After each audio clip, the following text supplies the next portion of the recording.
오랫동안 신앙생활을 해도 우리가 믿음을 가지고 살아간다고 해도 우리에게는 늘 어려움이 찾아옵니다. 시련이 있습니다. 어려움이 있습니다. 그런데 결론적으로 말씀을 드리면 우리가 겪는 모든 시련과 어려움에는 이유가 있다는 것이죠. 오늘 말씀의 제목처럼 이유가 있는 것입니다. 인생의 여정에서 우리는 예상치 못한 어려움을 어떤 분들은 종종 만나고 어떤 분들은 자주 만나게 됩니다. 인생을 살아가면서 겪는 이 어려움을 겪지 않는 사람은 아무도 없다는 것이죠. 어떤 어려움들이 있을까요?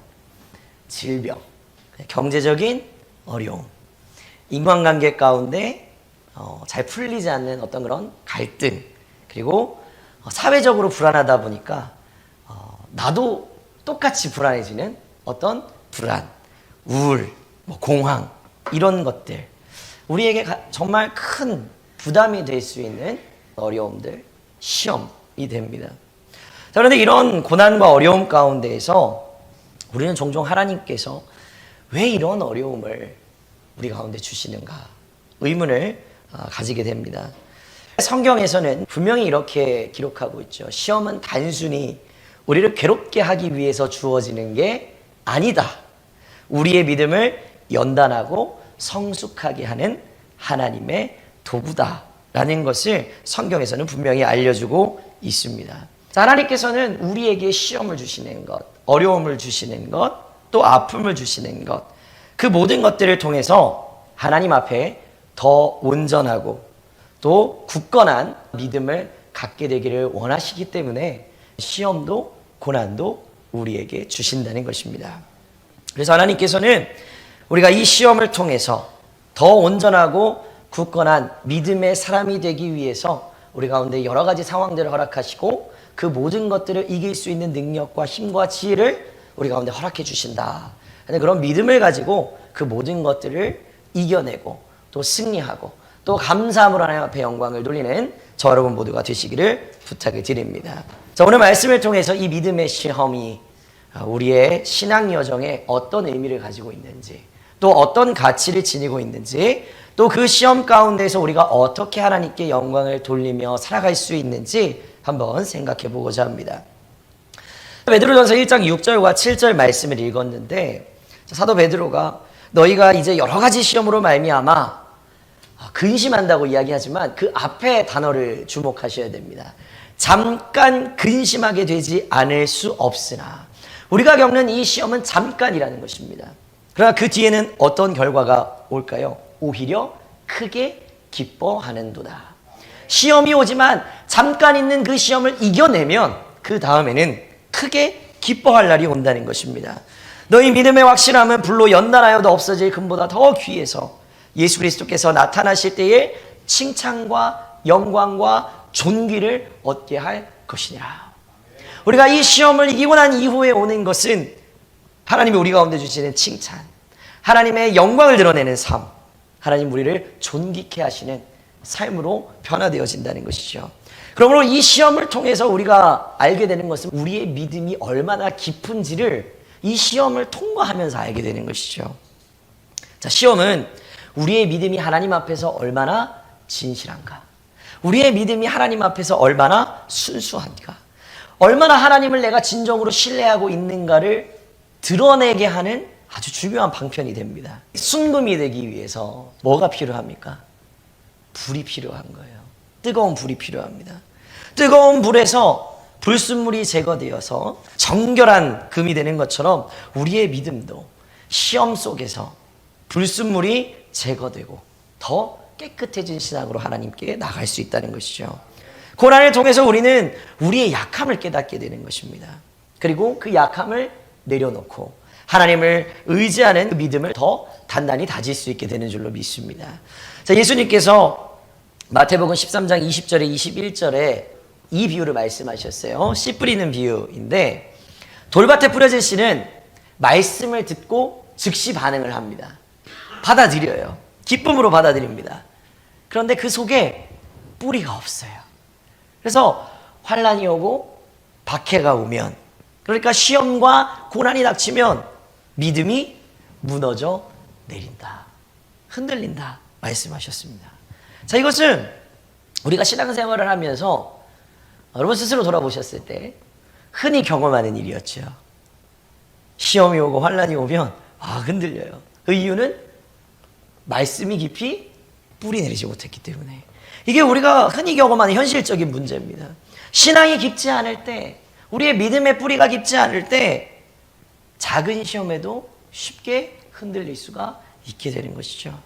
그러나 하나님께서는 이 시험을 통해서 너희가 무너져 내려라가 아니라 그 시험을 통해서 믿음이 더 깊어지고 견고해지기를 원하신다는 것입니다. 하나님께서 우리의 신앙을 단련시키시고 진실한 믿음을 가질 수 있도록 하시는 훈련이 바로 믿음의 시험이라는 것이죠. 우리 가운데 환난이 있고 어려움이 있고 아픔이 있고 여러 가지 고난과 두려운 마음들이 찾아올 때 그 시험을 두려워하거나 피하려고 하지 말고 오히려 하나님께서 나의 믿음을 더 귀한 것으로 만들어 주시려나 보다 라고 생각하고 믿음으로 그 모든 시험과 고난을 돌파해 나가시기를 주님의 이름으로 부탁을 드립니다. 또 야고보서 1장 2절과 4절에 보면 여러 가지 시험을 당할 때 기뻐하라 라고 권면합니다. 왜냐하면 이 시험은 우리를 성장시키고 우리의 성품을 변화되게 하기 때문입니다. 이 시험을 통하여서 우리의 인내가 길러집니다. 그리고 그 인내가 우리를 온전하게 만들어주는 것입니다. 우리가 시험을 견디는 동안 영적인 근육이 더 단단해진다는 그런 의미인 것이죠. 로마서 5장 3절과 4절에서도 사도 바울이 우리 잘 아는 말씀이잖아요. 환난이 인내를, 인내가 연단을, 연단이 소망을 이룬다 라고 말씀하고 있습니다. 자, 우리는 환난과 시련을 통해서 더 성숙한 인내를 배우게 되는 것이죠. 그리고 그 인내는 우리의 성품을 개발해서 궁극적으로 하나님의 소망에 이르게 한다는 것입니다. 하나님께서는 우리가 고난을 겪고 있지만 이 고난을 결코 헛되게 하지 않으신다는 거예요. 그런 믿음을 가지고 한 걸음 한 걸음 더 나아가야 된다는 것이죠. 이런 과정을 통해서 우리는 더 강건해지고 하나님 앞에 온전한 존재가 될 수 있도록 하나님은 우리의 삶을 하루하루 만들어가고 계시는 것입니다. 예수님께서 겪으셨던 십자가의 고난 그리고 부활이 그러했던 것처럼 우리도 시험을 통해서 영적으로 성장해서 더 큰 믿음과 소망으로 나아갈 수 있게 될 줄로 믿습니다. 또 이사야서 48장 10절에 보면 하나님께서 내가 너를 고난의 풀무에서 택하였다라고 말씀하고 있습니다. 고난의 풀무를 통해 우리를 정결하게 하시고 불순물을 제거하신다라는 그런 의미이죠. 또 시편 66편 10절에서 12절에 보면 하나님께서 우리를 은처럼 연단하셨다라고 고백하고 있습니다. 불순물로 가득한 이 풀무 속에서 순결하게 정제되는 것처럼 하나님께서 우리의 삶 가운데 녹여져 있는 세상 가운데 살아가다 보면 어쩔 수 없이 때가 타잖아요. 그런데 그 때를 제거하기 위하여서 고난을 허락하시고 그 고난을 통과하였더니 풍부한 곳에 들이셨다라고 결론을 맺고 있습니다. 자, 하나님은 우리를 시험을 통해서 은혜가 풍성한 곳으로 들이시기 위해서 고난을 우리 가운데 허락하여 주신다는 것입니다. 그래서 여기에서 중요한 것이 있습니다. 하나님께서 고난의 과정을 겪고 있는 우리를 홀로 내버려 두지 않으신다는 것입니다. 내가 외롭게 느껴져도 하나님은 외롭게 두지 않으신다는 것이죠. 이사야 43장 2절에 이렇게 기록하고 있어요. 네가 물 가운데로 지날 때에 내가 함께 할 것이라. 하나님께서는 우리가 시험을 당할 때 결코 우리를 떠나지 않으신다는 것입니다. 항상 우리 함께 하시고 우리를 붙잡고 계시는 것입니다. 하나님이 우리와 함께 하여 주신다는 것을 우리가 믿기만 하면 또 하나님의 동행을 우리가 깨닫고 믿는다면 우리는 어떤 시험이라도 이길 수 있는 힘을 얻게 되는 것입니다. 우리의 연약한 가운데에서도 하나님이 우리와 함께 하시고 우리를 도와주신다라는 이 사실은 우리에게 위로를 주고 용기를 주는 것입니다. 고난이 있어도 시험이 찾아왔어도 하나님은 우리와 함께 하여 주십니다. 자, 성경에는 이런 믿음의 시험을 잘 통과한 사람들의 이야기가 참 많이 나오죠. 자, 아브라함이요.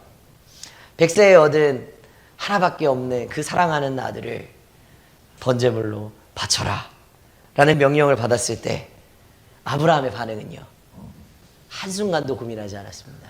즉각적으로 그 명령에 순종했습니다. 즉각적으로 순종하는 아브라함의 모습을 볼 때 아브라함의 믿음이 얼마나 진실한가를 보여주었고, 하나님은 아브라함에게 큰 복을 약속해 주셨습니다. 또 다니엘과 그 세 친구 사드락과 메삭과 아벤느고, 우상에게 절하라 라는 왕의 명령을 받았을 때 시험이죠. 그걸 하지 않으면 죽을 수밖에 없는 위치예요. 포로니까요. 그럼에도 불구하고 믿음으로 왕의 명령을 거부하게 됩니다. 그때 어떤 일이 일어나게 됐죠? 불타는 풀무불에 던져지게 되는 것입니다. 그러나 하나님께서 다니엘과 이 세 친구를 지켜주십니다. 하나님께서 함께하여 주셔서 보호해 주셨어요. 자, 이런 이야기들은 우리가 어떤 시험을 겪더라도 하나님은 우리와 함께 하시고 그 시험 가운데에서 하나님의 크신 능력을 경험할 수 있다는 것을 증명해주는 강력한 증거가 되는 것입니다. 근데 많은 사람들이 이런 하나님의 기적과 능력은 성경 안에만 있는 게 아닙니까? 지금 이 시대에는 기적이 없는 시대예요 라고 이야기를 합니다. 그러나 여러분, 하나님은 살아계십니다.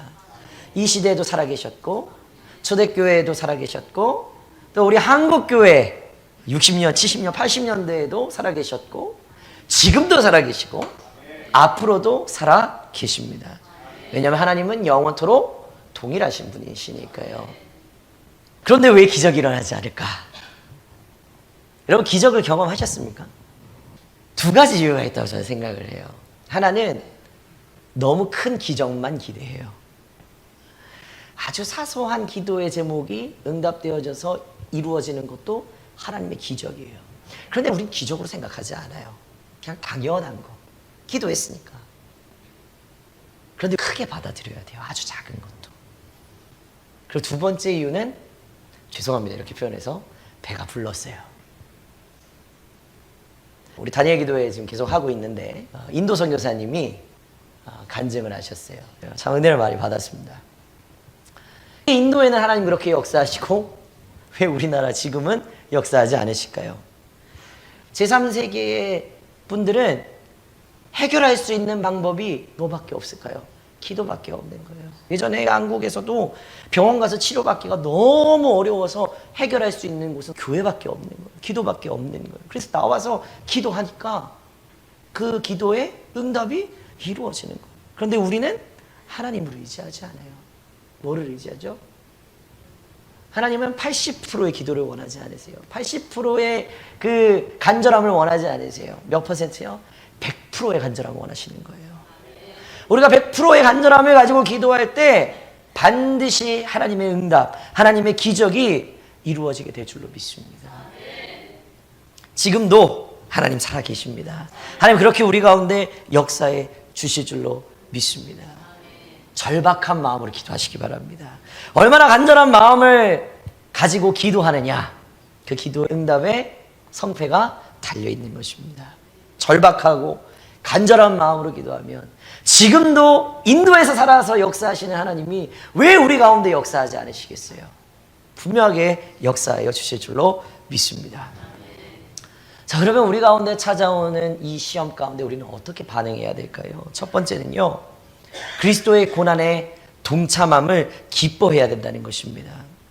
베드로전서 4장 12절과 13절에 보면, 사랑하는 자들아, 너희를 연단하려고 오는 불시험을 이상한 일 당하는 것 같이 이상히 여기지 말고 오히려 즐거워하라 라고 권면하고 있습니다. 예수님께서도 우리가 지금 겪고 있는 시험과 어려움을 동일하게 겪으셨기 때문입니다. 우리의 시험은 예수 그리스도께서 겪으신 고난에 동참하는 기회가 된다는 것을 기억하셔야 됩니다. 고난과 시험을 통해서 우리는 예수님을 더 닮아갈 수 있게 되는 것이죠. 고난 가운데에서 예수님과의 영적인 연합을 깊이 경험할 수 있고 하나님께서 주시는 위로와 능력을 우리는 체험할 수가 있게 되는 것입니다. 자, 두 번째는요, 하나님의 도우심을 구하는 기도를 드려야 된다는 것입니다. 히브리서 4장 14절과 16절에 보면 예수님께서 우리의 대제사장으로서 우리의 연약함을 이해하시고 우리를 돕기 위해서 항상 중보하고 계신다라고 말씀하고 있습니다. 예수님은 우리의 모든 고난을 이해하십니다. 우리를 위하여서 혈과 육을 입고 이 땅 가운데 오셨기 때문이에요. 그래서 우리를 이해하십니다. 시험 중에 하나님께 도움을 구하는 기도는 아무나 할 수 있는 게 아닙니다. 예수님을 믿는 사람만 할 수 있는 거예요. 예수님을 믿는 사람들의 특권입니다. 어려운 가운데 우리가 주님 앞에 기도할 수 있다면 그 기도는 하나님과 더 가까워질 수 있는 귀한 시간이고 그 가운데서 하나님의 임재와 응답을 분명하게 경험하는 복된 시간이 된다는 것을 기억해야 됩니다. 자, 세 번째는요, 인내해야 된다는 것이죠. 자, 야고보서 1장 12절에 시험을 참는 자는 복이 있나니 이는 시련을 견디어낸 자가 주께서 자기를 사랑하는 자들에게 약속하신 생명의 면류관을 얻을 것이기 때문이라 라고 이야기합니다. 시험을 견디는 자가 생명의 면류관을 얻을 것이다. 시험이 지속될 때 우리는 어떻게 참을 수 있을까요? 우리의 힘으로는 못 참습니다. 하나님의 도우심으로 참는 것입니다. 하나님을 믿는 믿음으로 참는 것입니다. 인내는 시험을 이겨내기 위한 아주 중요한 덕목이 됩니다. 하나님께서 인내를 통해서 더 깊은 신뢰와 헌신을 배우게 하시는 것입니다. 모든 고난을 통해서 하나님 더 깊이 신뢰하고 하나님의 뜻을 이루고자 하는 마음으로 모든 시험을 이겨내는 저 여러분 모두가 되시기를 주님의 이름으로 부탁을 드립니다. 연구에 따르면 언제 사람들이 가장 많이 기도하는가? 어려운 시기에 더 많이 기도한다고 합니다. 우리 인간 자신의 한계를 느끼기 때문에 그렇습니다. 내 스스로는 도무지 할 수 없기 때문에. 언제 간절해질까요? 내가 손 쓸 수 있는 방법이 아무것도 없을 때, 내 몸에 힘이 완전히 다 빠졌을 때, 그때 우리는 간절하게 되는 것이죠. 우리의 한계를 느끼고 나보다 더 큰 존재를 의지하려는 본능적인 욕구에서 비롯된다는 것입니다. 자, 독일 격언에 고난은 기도의 선생이다 라는 말이 있습니다. 사람은 고난을 만나면 하나님을 찾습니다. 하나님께서는 우리가 하나님을 찾게 하시기 위하여서 이 시험도 고난도 허락하신다는 것입니다. 혹여 지금 시험이 있다면, 고난이 있다면 어떻게 해야 될까요? 기도의 자리로 나아가 하나님을 만나시길 바랍니다. 그러면 하나님은 응답하시고 놀라운 기적을 일으켜 주실 줄로 믿습니다. 믿음의 시험은 결코 우리를 넘어뜨리게 하기 위해서 찾아오는 것이 아닙니다. 오히려 우리를 더욱 강하게 하고 우리를 정결하게 하고 하나님께 온전한 믿음으로 나아가기 위한 하나님의 특별한 계획이다. 하나님께서 우리가 시험을 통해 더 성숙한 믿음의 사람으로 세워지기를 원하신다. 예수 그리스도께서 십자가의 고난과 부활을 통해서 승리를 이루신 것처럼 우리도 믿음의 시험을 통해서 하나님과 더 깊은 교제를 경험하고 더 큰 영광을 하나님께 돌리게 될 줄로 믿습니다. 오늘 우리의 삶 가운데 하나님께서 함께 하시고 모든 시험 가운데에서 우리와 동행하시는 주님을 신뢰함으로 말미암아서 이번 한 주의 삶 속에서도 승리함으로 주님의 응답을 경험하고 참 기쁨과 감사로 영광을 돌리는 저와 여러분 모두가 되시기를 주님의 이름으로 간절히 부탁을 드립니다. 이번 한 주 여러분 결단하시기 부탁을 드립니다. 믿음의 시험이 있다면 더 내 마음이 굳건케 되고 그 시험을 통해서 우리의 성품을 다듬어 주셔서 하나님께 영광 돌리는 삶을 살아가는 한 주가 되게 해주십시오. 그렇게 결단하면서 나아가는 한 주의 삶이 되시길 바랍니다. 기도하겠습니다.